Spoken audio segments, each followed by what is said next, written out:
A GS Inima Ambiente está há 25 anos cuidando do esgotamento sanitário de Ribeirão Preto.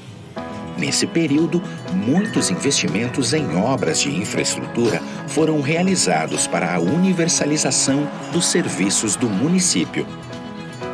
A empresa é parte do grupo GS Inima Brasil, que com expertise internacional vem construindo uma história pautada pela inovação, tecnologia e soluções sustentáveis. E com isso, está levando progresso e qualidade de vida aos locais onde opera. A GS Inima Ambiente sabe que para ir além é preciso fazer a diferença. Por isso, trabalha pensando no futuro com foco no que realmente é essencial à vida.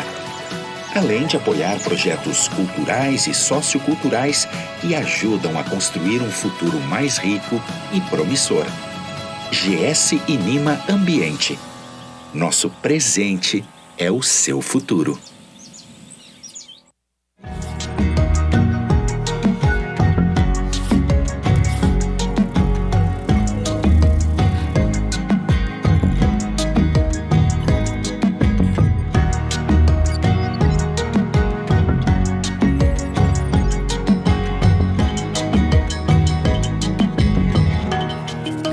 Muito bem. E o patrono dessa edição da FIL é o CEO da GS Inima Ambiente, Paulo Roberto Oliveira, que já está aqui conosco para esse salão de ideias sobre a utopia da água potável. Também recebemos aqui o secretário de Infraestrutura de Ribeirão Preto, Carlos Alencastre. Aqui conosco, seguindo aqui via Zoom, Ricardo Medeiros de Andrade, ele que é o governador do Fórum Mundial da Água e ex-diretor da Agência Nacional de Águas e Saneamento. Mediando também esse salão de ideias, Roberto Muniz, ele que é diretor de Relações Institucionais e Sustentabilidade também da GS Inima Ambiente. Senhores, sejam muito bem-vindos. A palavra está com você, o comando. Boa tarde, Dulce. Obrigado. Essa oportunidade de estar aqui com todos. Boa tarde a todos os participantes da 20ª edição da FIL. É uma honra muito grande poder mediar o Salão de Ideias com o tema Utopia da Água. Saudar a todos os participantes aqui, ao presidente Paulo Roberto, ao secretário Carlos Alencastre, a Ricardo Medeiros.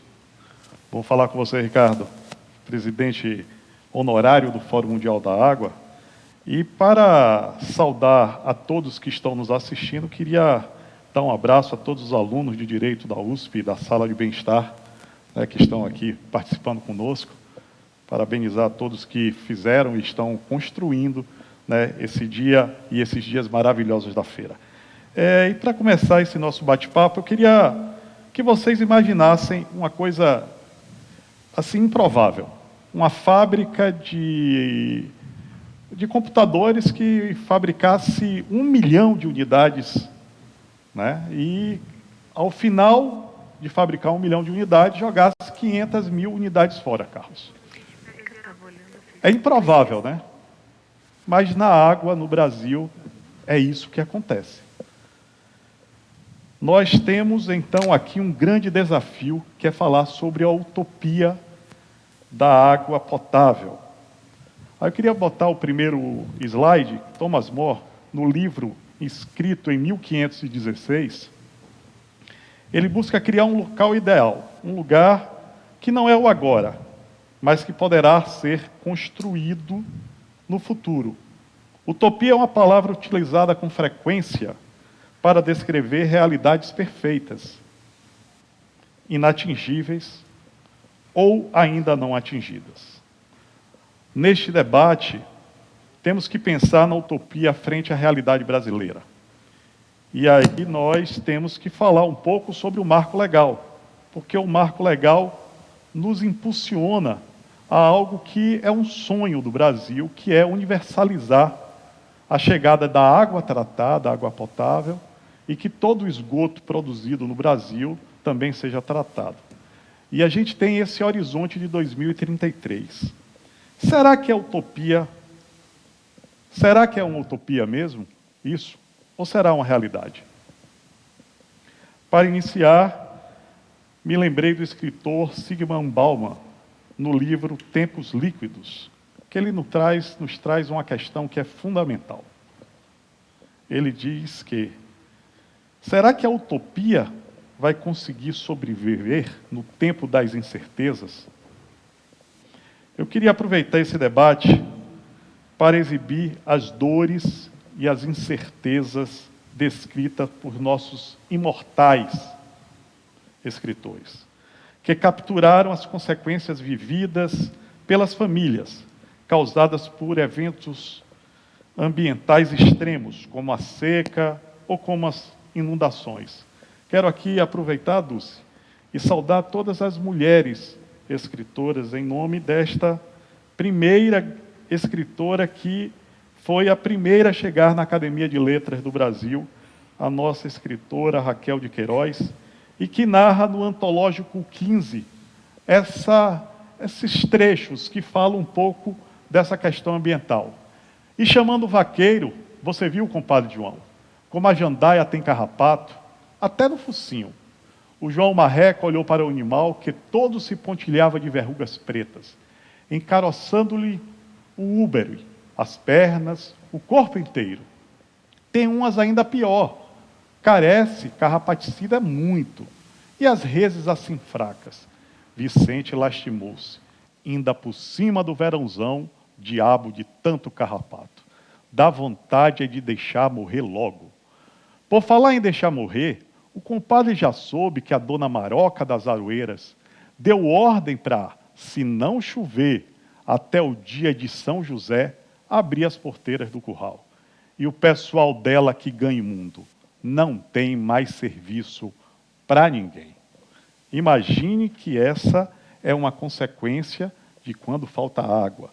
E aí, por falar nessas incertezas e em eventos ambientais extremos, vamos falar então da crise hídrica, né? Em junho, agora a Ana, Ricardo, publicou a resolução número 77 de 2021, declarando situação crítica de escassez quantitativa de recursos hídricos na região hidrográfica do Paraná, que ocupa 10% do território brasileiro, abrangendo São Paulo, Paraná, Mato Grosso do Sul, Minas Gerais, diversos estados. A situação é crítica dessa região hidrográfica, é mais populosa e mais desenvolvida do nosso país. E isso gera um alerta nacional. No caso de São Paulo, ainda está muito fresco na memória das pessoas a gravidade do desabastecimento da capital. Em maio de 2014, quando houve a crise hídrica, o sistema Cantareira ficou com apenas 3,6% da sua capacidade, fazendo com que a Sabesp tivesse que pegar água no chamado volume morto. E é por isso que eu quero aproveitar a experiência aqui de vocês, né, para poder fazer uma pergunta, para que a gente tenha um pouco, né, de respostas para essas incertezas. A gente vive um paradoxo, né, pois estamos em um país com abundância de recursos hídricos, mas que vem experimentando os episódios de crises hídricas em diversas regiões. Isso é de fato realidade, como o país, como o município de Ribeirão Preto tem gerenciado seus mananciais em termos de disponibilidade e de qualidade. Queria primeiramente passar a palavra para o secretário Carlos. Boa tarde. Queria cumprimentar a Dulce Neves, aqui presidente da Fundação Livre Leitura, pela 20ª edição da Feira Internacional do Livro aqui de Ribeirão Preto. Em seu nome, cumprimentar todos os integrantes dessa fundação, mandar um grande abraço para o meu amigo Carlos Roberto Ferriani, o autor homenageado desse ano, meu companheiro de Rotary, meu xará. Cumprimentar o nosso senador Roberto Munhoz, que hoje está mediando esse encontro. Cumprimentar o Ricardo Medeiros de Andrade, nosso governador das águas, do Fórum Mundial da Água, e cumprimentar aqui também o Paulo Roberto Oliveira, presidente o CEO da GS Nima Ambiente, meu grande amigo de longa data. E é um prazer estar aqui com vocês, todos amigos aí há bastante tempo. Eu queria lembrar algumas coisas aí na sua colocação, Roberto, sobre a questão da abundância da água doce aqui no Brasil, né? Fala-se em 12% da abundância, né? O Brasil, o país tem mais água doce no planeta. Mas lembrar também que essa água ela está presente, né, a grande maioria, em lugar de populações muito baixas, de pouca população, de pouco uso dessa água. E um outro fato que você coloca é a Resolução 77/2021, de junho agora, que declara a escassez de água, né, a crise de água na bacia do Rio Paraná. Lembrar que Ribeirão Preto está na bacia do Paraná, né? Vamos começar, então, dizendo que nós estamos inclusos, né, nessa questão, nessa resolução que declara essa crise de falta de água deste ano. E dizer que o Pardo é um rio que passa aqui por Ribeirão Preto, né? Deságua no Rio Grande, e o Rio Grande é um dos formadores aí do Rio Paraná. Portanto, a gente está totalmente... essa parte de São Paulo, que faz parte aí da bacia do Paraná, Ribeirão Preto está dentro dessa porção. Lembrar que Ribeirão Preto é abastecido totalmente, a maior cidade abastecida pelo aquífero Guarani. Toda a água de abastecimento de Ribeirão Preto, são cerca de 120 poços, é oriunda do subterrâneo, né? Desse grande manancial subterrâneo que é o aquífero Guarani. E, em 2014, nós tivemos a maior crise hídrica registrada na história do país. Se nós imaginarmos uma linha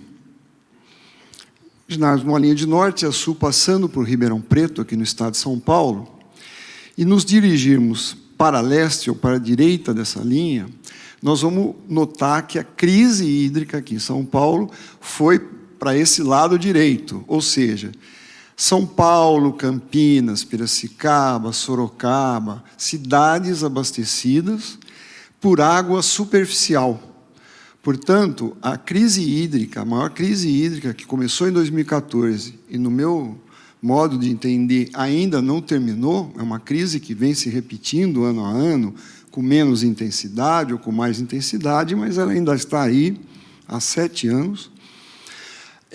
Se nós notarmos, então, o grande problema dessa crise foi nesta região de Ribeirão Preto para a cidade de São Paulo, a maior cidade aqui do país.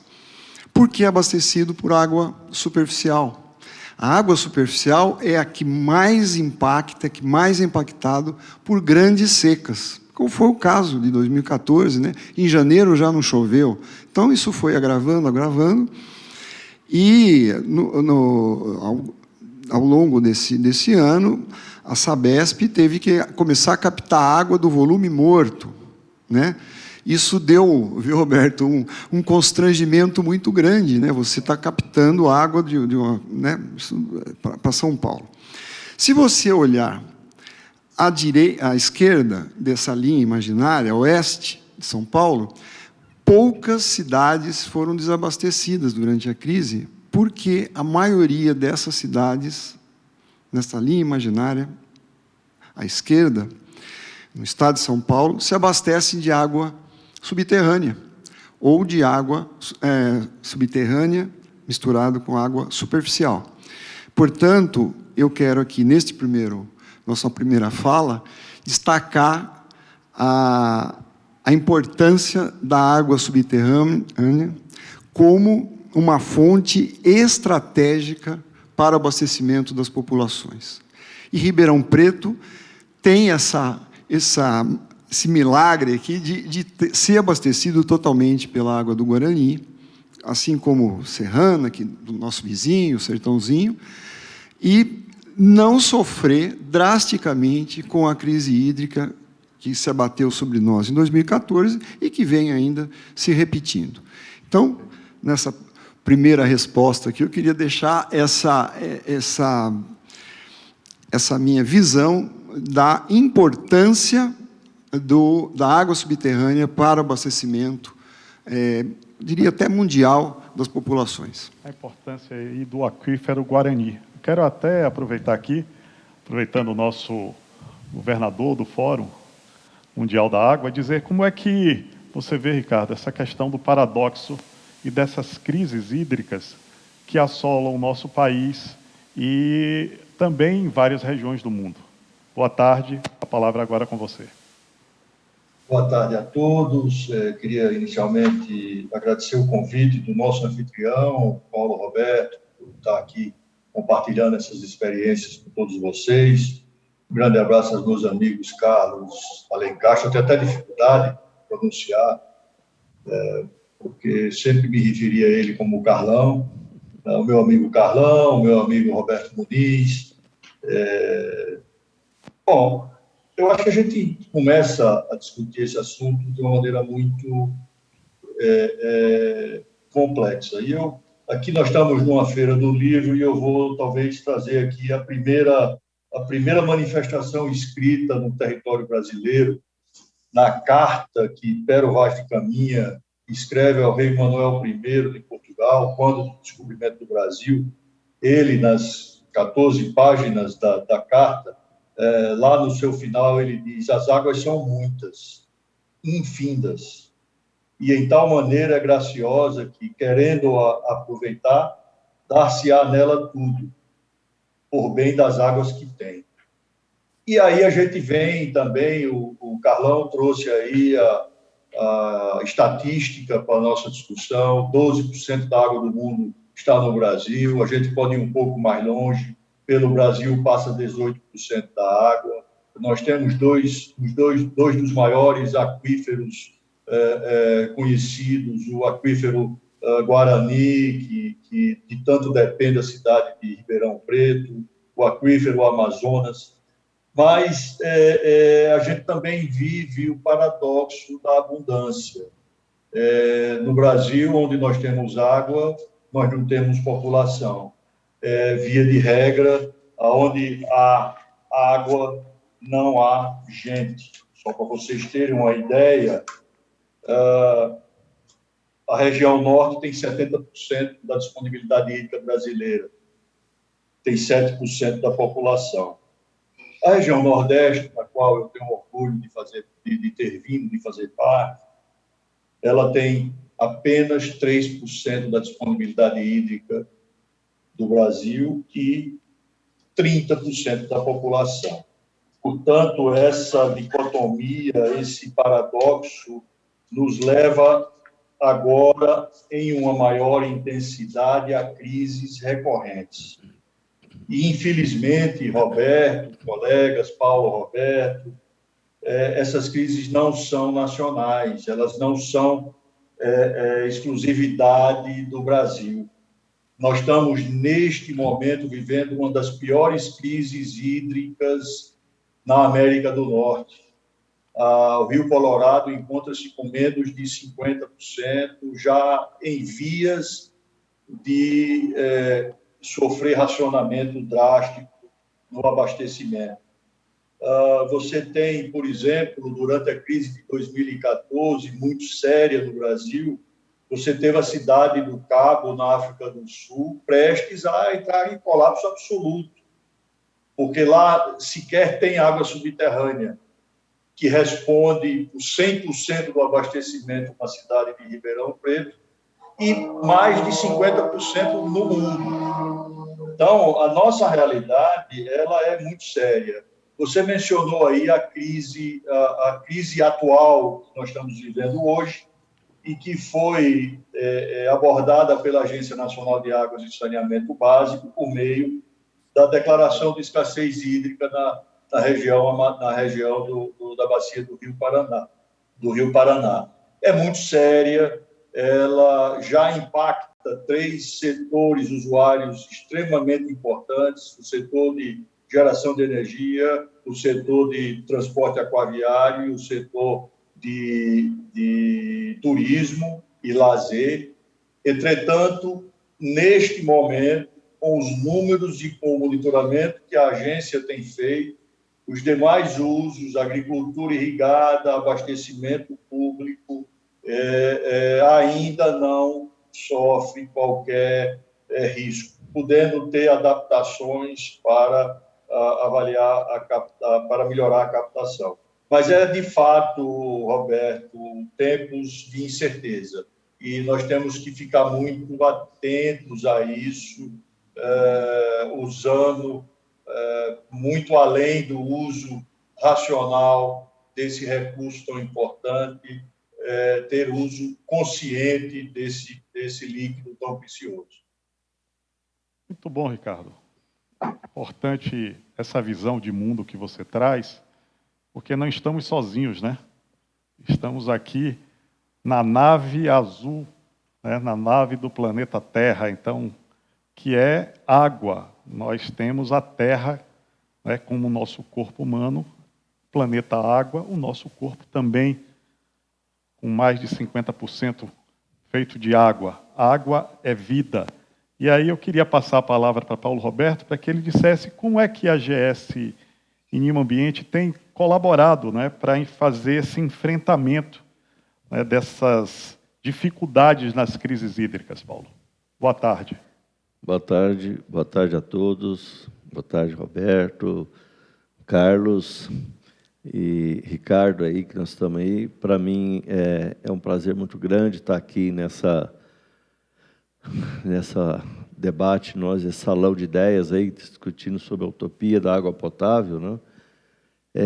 E dizer o seguinte, em 1995, quando a Ambiente foi criada, quando nós chegamos aqui, né, com a incumbência de tratar os esgotos sanitários da cidade de Ribeirão Preto, aonde naquele momento apenas 2% do esgoto era tratado nas lagoas que existiam no distrito de Bonfim Paulista, ou seja, o restante todo do esgoto, principalmente da zona aqui urbana da cidade, era despejado nos córregos e isso ia diretamente ao Rio Pardo, a bacia do Rio Pardo. Ou seja, então, quer dizer, toneladas e toneladas de matéria orgânica, né, provenientes aí do esgoto da cidade, isso ia direto para o Rio Pardo, inclusive tornando a qualidade do Rio Pardo imprópria até para um tipo de tratamento de consumo. E, ao longo desses 25 anos, né, nós avançamos muito, fizemos muito aí. Hoje, praticamente, estamos chegando perto da universalização do tratamento de esgoto aqui no município de Ribeirão Preto. O que nós tem aí são pequenos pontos de invasões, que são locais aí de ocupações irregulares, que essas não estão inseridas aí, né? Não tem a coleta ainda, mas seguramente durante esse tempo nós conseguimos aí devolver hoje para o Rio Pardo, entendeu? Uma água de qualidade, uma água com alto teor de oxigênio, com o tratamento que é feito, praticamente estamos próximos de universalizar esse tratamento de esgoto aqui em Ribeirão, e com isso podemos contribuir para que aquelas cidades da bacia do Rio Pardo, que são em torno aí de 27 municípios, esses municípios possam ter essa alternativa de captação dessa água para consumo humano, né? Essa água para se tornar potável, uma água em mais abundância, e uma água com melhor qualidade que possa ser captada no Rio Pardo em função do que nós devolvemos hoje. E, nesse contexto também, durante esse tempo, os investimentos que foram feitos aqui em tecnologia, hoje nós temos um sistema de geração de energia também proveniente do tratamento do biogás que é gerado. Então, tudo isso vem contribuir aí realmente para melhorar a qualidade aí da vida da população e, como eu falo, ter uma água no Rio Pardo como uma bacia de captação de água para o futuro com qualidade melhor. Ou seja, Paulo, tem solução, né? Tem saída. né? Precisa ter coragem para fazer com que políticas públicas sejam colocadas à disposição dessas incertezas, né? Nós vamos agora falar um pouquinho de uma incerteza que é global, todo mundo tem vivenciado esse debate muito grande, que é o aquecimento do planeta, né? A mudança do clima ele não vem acontecendo desde agora, né? Desde a nossa Revolução Industrial, o clima já subiu 1 grau centígrado. Então, isso cria desastres naturais em todo o mundo e também faz, né, com que essas incertezas comprometam o nosso futuro. A crise hídrica atual e seus impactos confirmam o prognóstico do painel intergovernamental de mudanças climáticas, que publicou que podemos ter um aquecimento, já estamos, né, correndo para um aquecimento, talvez de mais 1,5 graus centígrados nas próximas décadas. Então, imagine todos esses impactos ambientais, o que vai ser, né, as nossas cidades, o que estará acontecendo nos países. E é claro que nós precisamos, então, tomar providências rigorosas, usar a ciência, usar tecnologia para fazer esse enfrentamento. E trazer para o nosso cotidiano uma palavra muito importante, que é a resiliência ambiental. Nós precisamos investir para que nós tenhamos de novo floresta, os nossos APPs, que os nossos rios possam estar despoluídos, como falou aqui o Paulo. E, para isso, eu queria aqui trazer algumas dores, né, das famílias brasileiras e mundiais quando não tem água. Quero que coloque o slide para que a gente beba um pouco, né, não esse, o de Graciliano Ramos, para que a gente beba um pouco do que Graciliano Ramos escreveu no livro Vidas Secas. As aves de arribação que cortam os céus, em certa ocasião, funcionam como um prenúncio da seca, que está de volta. A família se prepara para a fuga. A família conhece alguns momentos de alegria e de felicidade limitada. Isso se dá, por exemplo, quando o inverno chega trazendo a chuva. No entanto, a ameaça cheia causa apreensão em sem a vitória. Nós vamos ter momentos nas cidades, Carlos, onde vamos ter cheias e vamos ter secas. A água tinha subido, diz Graciliano Ramos, alcançado a ladeira e estava com vontade de chegar aos juazeiros no fim do pátio. Sem a vitória andava amedrontada. Seria possível que a água topasse os juazeiros? Se isso acontecesse, a casa seria invadida. Os moradores subiam o morro, viver uns dias no morro como preais. Suspirava atiçando fogo com cabo de quenga de coco. Deus não permita que sucedesse essa desgraça. Essa é uma palavra muito, muito nordestina, essa desgraça, mas que representa a dor dessas famílias que vivem sem água. Então, eu queria aproveitar uma pergunta do Álvaro para passar para o nosso secretário Carlos, que falou sobre a questão do aquífero, né? Como os aterros e os esgotos afetam as águas subterrâneas e quais possíveis mudanças e cuidados precisam ser tomadas para a proteção dessas águas. Bem, quanto aos aterros, acho que ele está se referindo aos aterros de resíduos sólidos, né, os aterros sanitários. Os aterros que são licenciados, né, os aterros autorizados a funcionar, eles são impermeabilizados, né, o solo é impermeabilizado, portanto, não impede aí que o chorume que é produzido nesses aterros chegue a aquíferos, chegue a água subterrânea.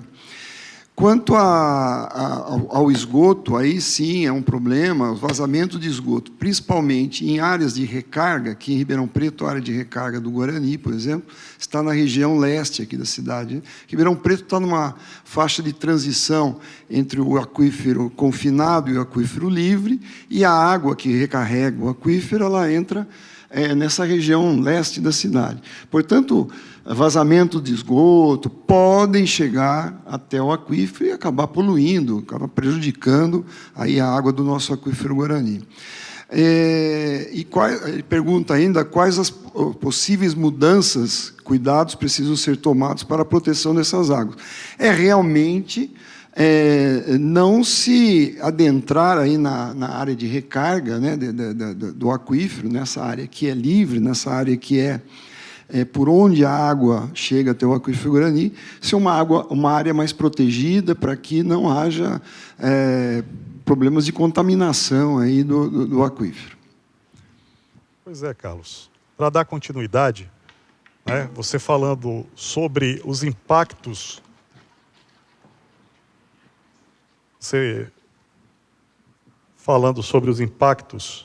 dos esgotos dos aterros sanitários, a gente volta à questão do espaço urbano, né? O espaço urbano ele sente muito, né, todas as questões, e a gente tem algo que é muito importante, né? Essa questão da emergência climática, ela impacta diretamente a vida das cidades, né, das nações, do setor privado, certo? E gera mudanças, impactos também no desenvolvimento econômico e também dos negócios, né? Quais são os principais riscos e impactos do setor das águas? Somos capazes de identificar as nossas vulnerabilidades e limites? Bom, Roberto, eu acho que a mudança climática já chegou há algum tempo aqui em Ribeirão Preto. Nós estamos em pleno inverno, com temperaturas aqui de 34, 35 graus, né? Então, é uma coisa assim, esse ano diz que houve mortes no Canadá por temperaturas elevadas, né? Então, o Canadá é conhecido como um país frio, né? Eu acho que morria gente de frio, agora está morrendo de calor. Então, eu acho que já estamos numa mudança climática, com certeza. 1,5 grau na temperatura média mundial é uma coisa, parece que não é nada, mas é uma coisa, vai transformar muita coisa, né? Vai haver aumento de marés, vai haver transformações na área rural, na área agrícola, né? Plantas que não vão conseguir sobreviver, vão ter que ser substituídas por outras culturas. Então, nós vamos ter que caminhar para transformações muito importantes e, na área econômica, isso vai ter um impacto muito grande.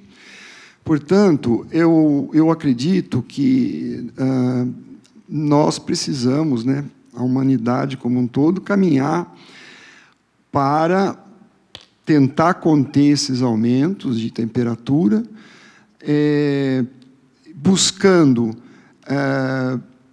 economia de água, né, nas cidades, na questão da distribuição de água nas cidades. Nós precisamos começar a ter esses cuidados, né, de você diminuir tanto consumo de água como existe, tratar mais esgoto, né? Nós precisamos avançar isso aqui no Brasil, né? O saneamento é muito importante.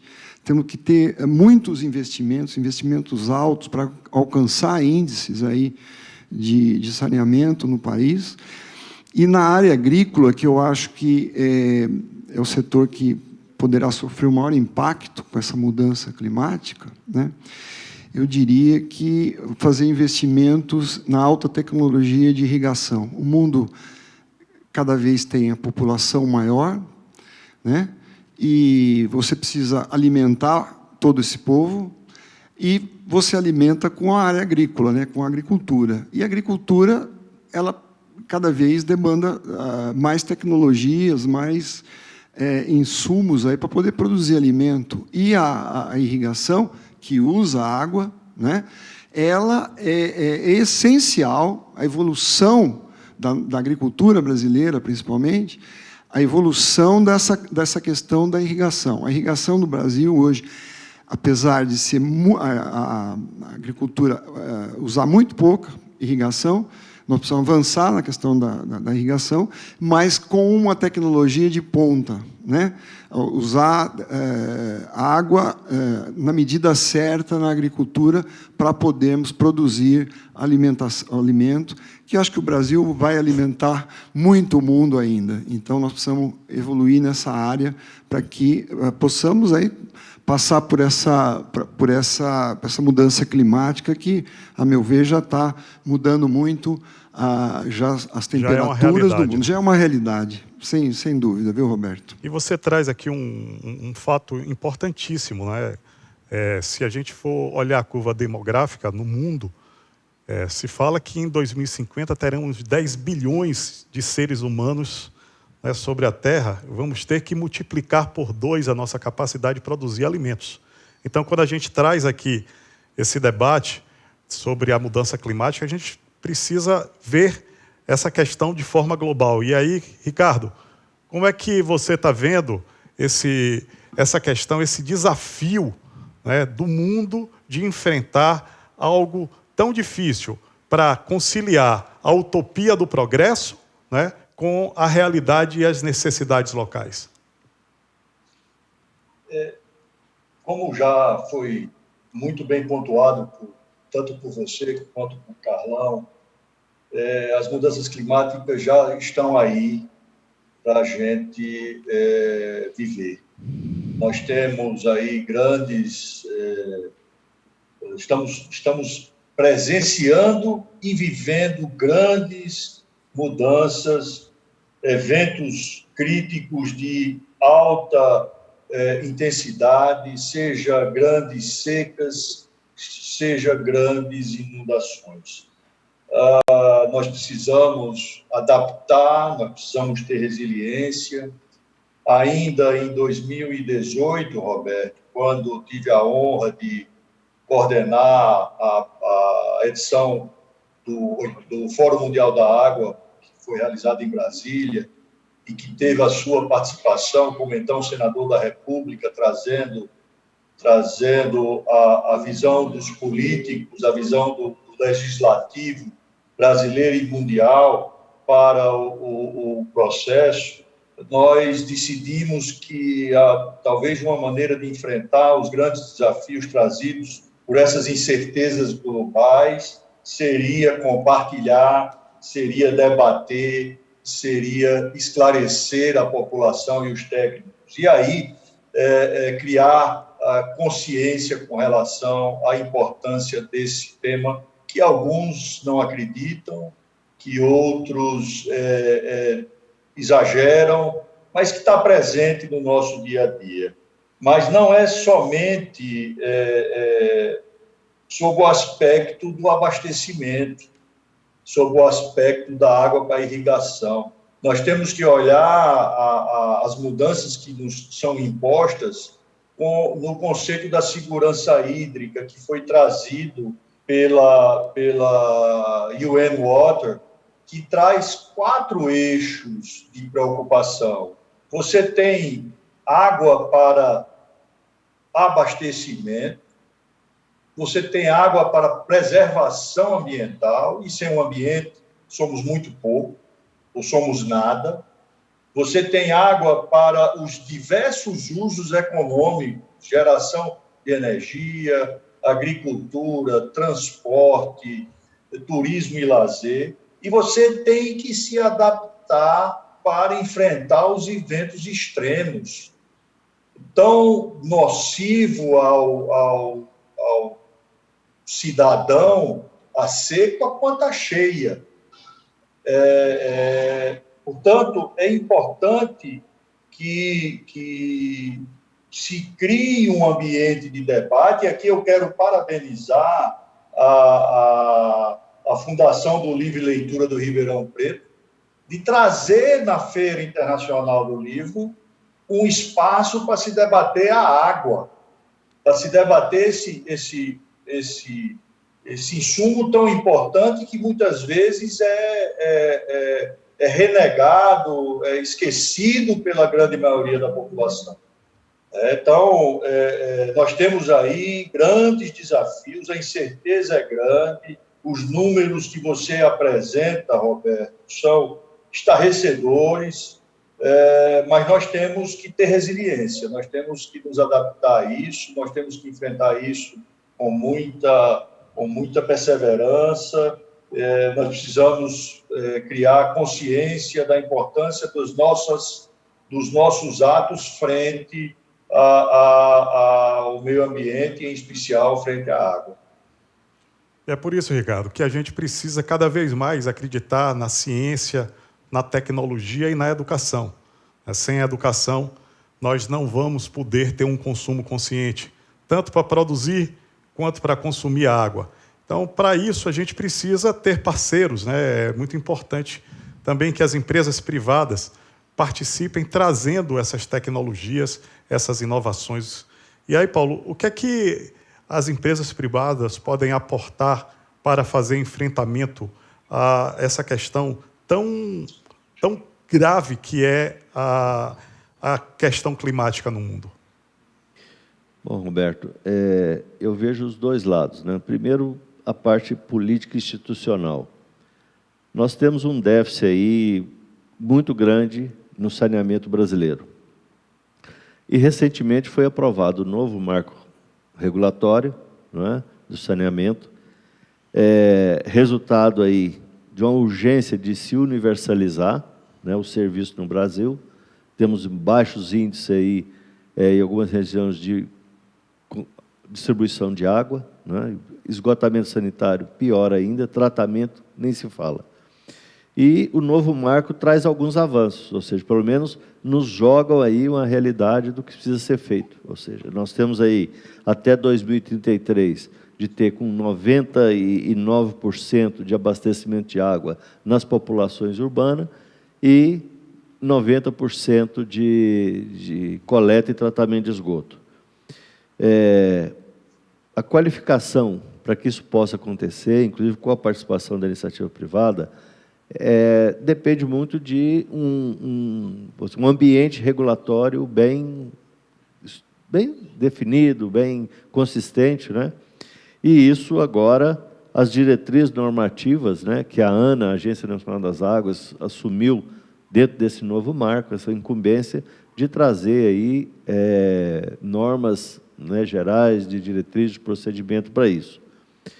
Principalmente, outra coisa que vai fazer parte, né, dentro dessa retomada, essa possibilidade da parte política institucional, é a capacidade e a responsabilidade, né, dos estados brasileiros realizar o planejamento, né, o seu planejamento de investimento, tá, num serviço de saneamento, seja água, seja esgoto, mas através de regiões, mas mantendo-se, né, a autonomia local, ou seja, aquele município tem autonomia para resolver qual vai ser a sua abrangência. Na dimensão corporativa, aí falando das empresas, né, e aí tocando aí um pouco na GS Nima, empresa que eu dirijo, a gente tem se estruturado com essa estratégia para enfrentar todos esses desafios e contribuir no que for nessas mudanças climáticas aí. Temos aí os impactos, oportunidades, né, dimensões ambientais em todos os municípios onde nós operamos. Nós temos aí, hoje, um programa de sustentabilidade sendo desenvolvido, né, aí através hoje preconiza a sigla ESG, né, Environment, Social e Governance, ou seja, ambiental, social e governança, né? E essas mudanças de clima fazem parte desse programa de sustentabilidade, né? Sem dúvida alguma, dentro da nossa programação, desse programa que está sendo desenvolvido, essa mudança climática tem um papel aí central dentro disso também, não é só reduzir consumo, né? Mas creio que isso se afeta dentro das operações. Temos que reduzir esses impactos, né, quanto às soluções para aumentar as condições de tecnologia, para poder termos a qualidade da água que preconiza aqui dentro do nosso novo marco legal.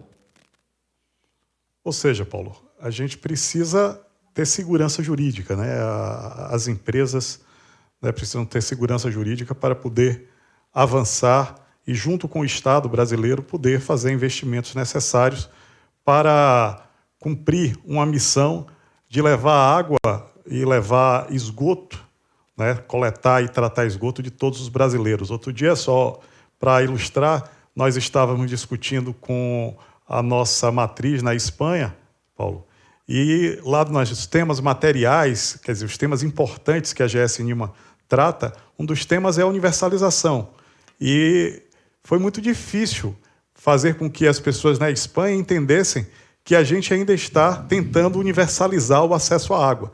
Eles não conseguem, não é um tema de debate deles lá, porque eles já alcançaram, eles já estão em outro patamar, estão buscando a qualidade, né, da água, né, a retirada, né, de alguns tipos de materiais que fazem parte da água. Então, a gente ainda caminha a passos lentos, mas precisamos avançar para que a gente alcance um futuro melhor.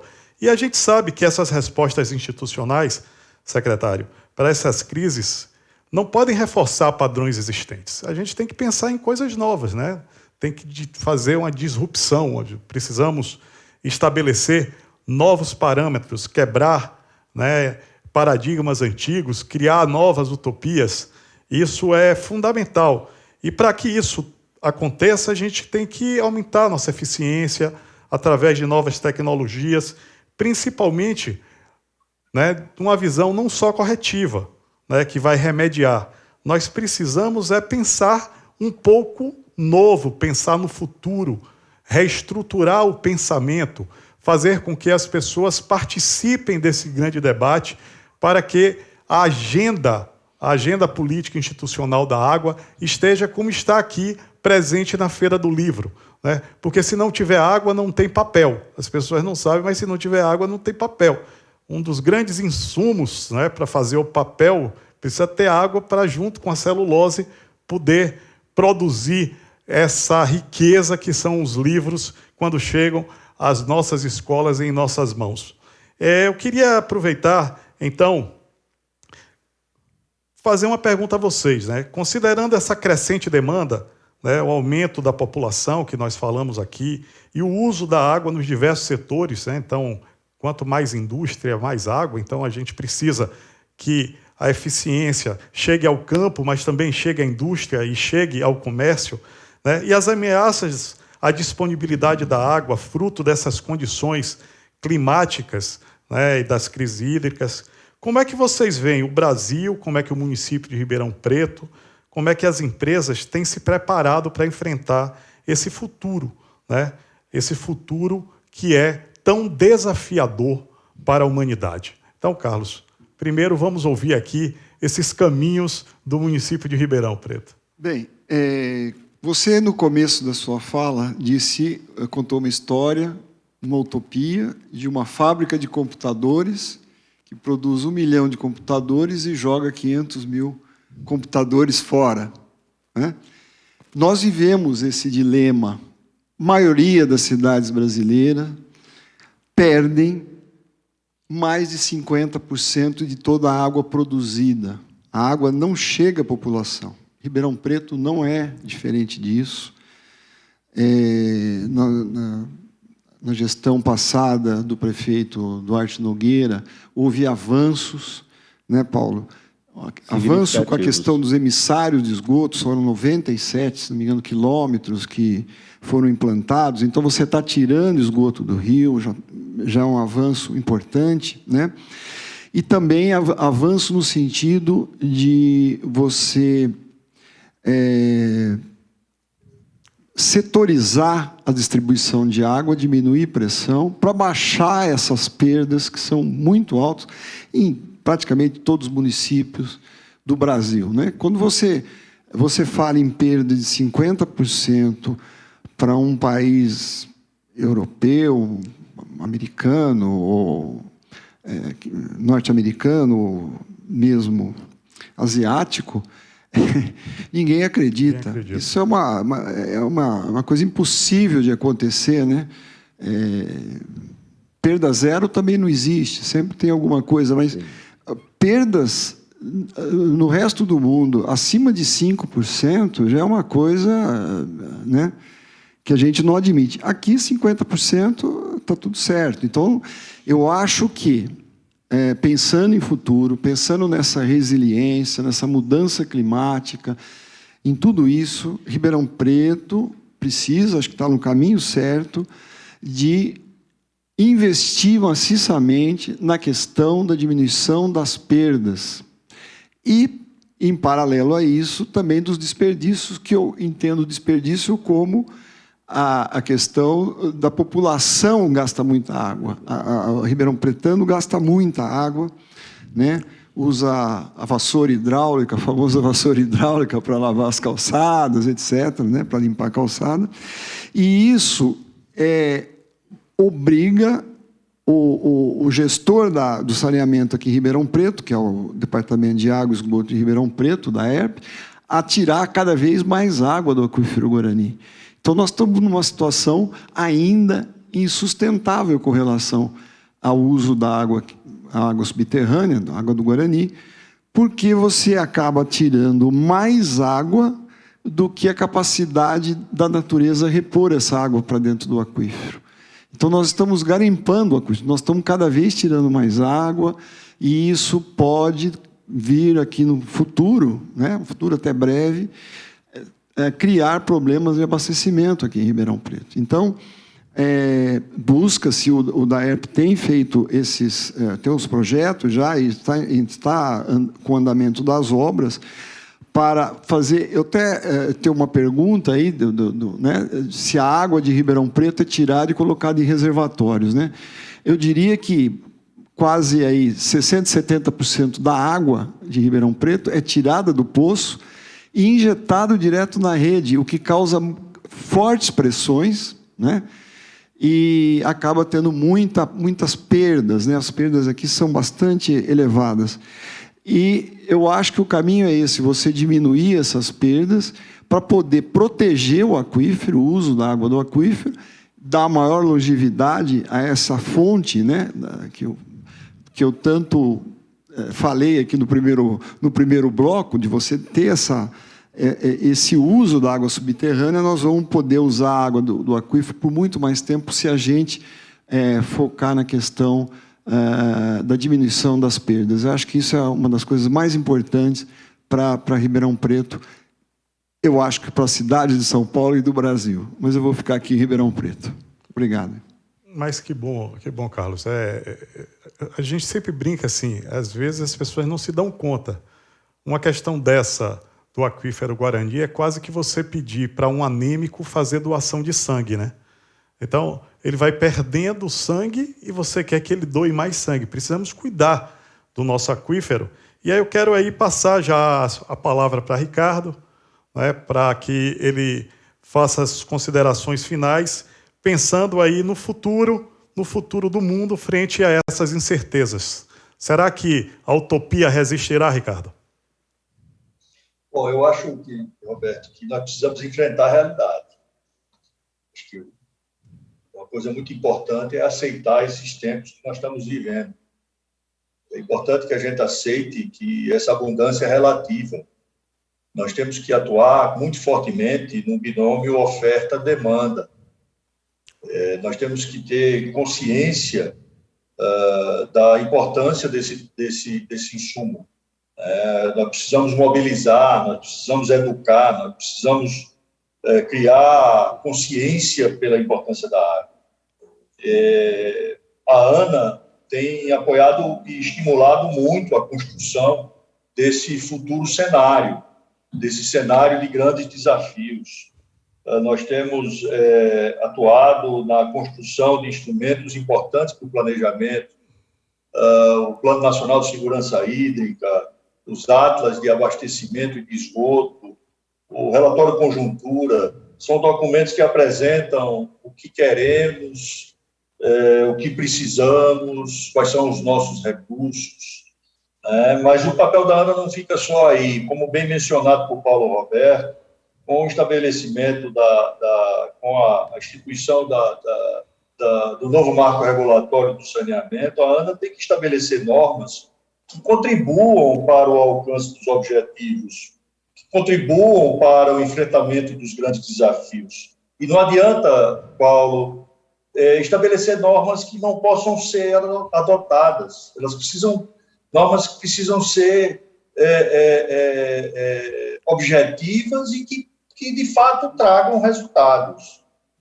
Nós temos atuado, Roberto, com muita intensidade em grandes públicos. O Conselho Mundial da Água ela tem uma expressão que nós costumamos utilizar que chama-se hidrodiplomacia, que é um pouco do que nós exercitamos durante o Fórum Mundial da Água, envolver todos os setores da sociedade. E tivemos duas grandes inovações na edição de 2018. Nós trouxemos para a mesa de debate a justiça, os juízes, os promotores, e nós trouxemos o cidadão. Por incrível que pareça, nós trouxemos aquele que bebe água, aquele cidadão que nem sempre está mobilizado, mas que é fundamental no processo. Nós tivemos mais de 120 mil participantes em Brasília, dos quais 100 mil foram cidadãos comuns, cidadãos que não precisaram pagar para participar do evento, cidadãos que trouxeram as suas experiências no dia a dia. Então, para finalizar, é urgente que todos percebam que nossa abundância é relativa. Carlão trouxe aí um dado estarrecedor, preocupante. Nós estamos garimpando o aquífero Guarani. Em linguagem comum, nós estamos tirando mais água do que ele é capaz de produzir. Isso não termina bem. Isso não vai terminar bem. Outro ponto importante que Paulo Roberto mencionou, quando a Ambiente começou a operar, trabalhava a cidade de Ribeirão Preto, tinha 2% de esgoto tratado, e a falta d'água nem sempre é decorrente da falta de quantidade. Na grande maioria das vezes, a falta da água trata-se, na verdade, da falta de qualidade da água. Portanto, a ausência de água em qualidade e quantidade afeta não somente as condições dignas de vida do cidadão, como também afeta a economia, geração de energia, agricultura, pecuária, indústria, portanto, geração de emprego. Isso mesmo. Precisamos nos conscientizar, doutor Roberto. Precisamos reconhecer que o desafio é grande, precisa ser enfrentado por todos. Nós não podemos botar isso na conta de ninguém, essa conta é nossa. Essa conta é nossa. Portanto, pequenos gestos, mudança de hábito, comportamento, se cada um fizer a sua parte, faremos a diferença. Finalizo aqui, Roberto, agradecendo a possibilidade de poder participar com vocês desse momento importante de reflexão, parabenizando novamente a Fundação do Livro e Leitura de Ribeirão Preto pela 20ª edição da Feira Internacional do Livro, e não somente a realização desse evento tão importante, que está na sua 20ª edição, mas de trazer esse tema que está presente em tudo e que nem sempre é percebido por todos. Você bem mencionou a Feira do Livro. Inclusive, Ricardo, a Feira do Livro eu acho que vão ter outros eventos para que a gente possa dar continuidade a esse debate sobre a água, porque o tempo está se esgotando e a gente precisa ouvir as palavras finais aqui do nosso Paulo Roberto. Já temos pouco mais de 5 minutos. Agradecer a você, a Carlos, claro, e dizer, Paulo, o que é que as empresas, o que é que a iniciativa privada como é que pode contribuir, para que a gente possa enfrentar esse futuro incerto, Paulo?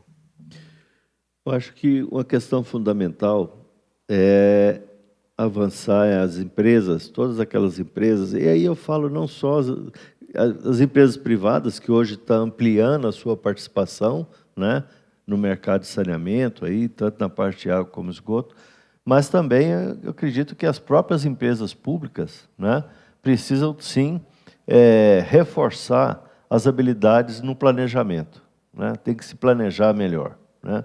Esses cenários de incerteza, essas mudanças climáticas, as incertezas que tudo isso traz para nós, a sociedade tem que estar organizada e tem que estar preparada para enfrentar possíveis crises futuras, não só as que estão aí, né, que a gente vislumbra no curto prazo, mas também aquelas no longo prazo, né? Disso, acho que tem que ter muita mudança cultural, né, da população, né? Eu acho que do lado das empresas, avanços tecnológicos, sem sombra de dúvida, faz parte, né, que possibilita um pleno desenvolvimento da cidade, sem que isso não seja simplesmente uma utopia, mas seja uma realidade, né? Eu acho que nós temos que, ao longo do tempo, falando aqui um pouquinho de Ribeirão, né, aumentar a diversidade da matriz hídrica, né? Não depender especificamente do aquífero Guarani. Acho que temos que ter uma diversidade de matriz hídrica que pode ser explorada, né? Como por exemplo, o reuso da água, né? Precisamos buscar, né, condições e possibilidades de reuso da água já, porque isso seguramente vai diminuir a dependência do aquífero Guarani. Captação de água de chuva, né, pelas próprias residências, né, Outra coisa, consumo, isso que o próprio Ricardo já foi debatido aqui. Nós temos aqui na região uma per capita de um consumo medido, Carlos, de 230 litros por habitante dia. Isso é um consumo exorbitante. Quer dizer, é aquilo que você falou. Esse consumo é o quê? É a vassoura, né, hidráulica, o banheiro da descarga lá, vazamento que não é procurado, vazamentos que tem e não são procurados, ver se tem ou não tem, e a água ali à noite e dia, né? Então, isso traz um consumo, isso é exorbitante hoje, fora de propósito, um município consumir em torno de 230 litros por habitante dia, né? Então, eu acho que tem que ser isso. Acho que a própria água, né, a gente está estudando isso dentro do nosso grupo, de recarregar aquífero com a água de reuso, né, a própria água isso é muito interessante. Do tratamento de esgoto. Então, acho que tem que estar preparado, entendeu? Quer dizer, as empresas, tanto públicas como privadas, ter esse planejamento futuro para enfrentar isso, e o principal é a conscientização da população como um todo, né? Porque para estar pronto para essas adversidades que seguramente ainda devem vir no futuro. Então, gente, já encaminhando para o final, queríamos agradecer a participação de todos, Paulo Roberto, Carlos, Ricardo, e deixar uma mensagem, né? Uma mensagem do escritor Zygmunt Bauman, no capítulo A Utopia na Era da Incerteza, se puder botar o slide, né? Poucos de nós estão prontos a declarar que tudo na vida funciona como gostaríamos que funcionasse. E até esses poucos têm momentos de dúvidas. Esta falta de esperança é assustadora. Incertezas significa medo.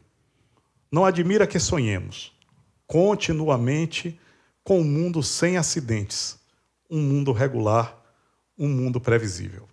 Então, para finalizar, Dulce, eu só quero agradecer essa oportunidade a todos vocês e quero deixar aqui um desejo aí pessoal de utopia, a utopia da solidariedade de um mundo socialmente mais justo. E que a gente não esqueça e não abandonemos as crianças e as mulheres afegãs. Quero deixar aqui esse sentimento, né, essa percepção de que a gente não vai resolver problemas mundiais só pensando no local.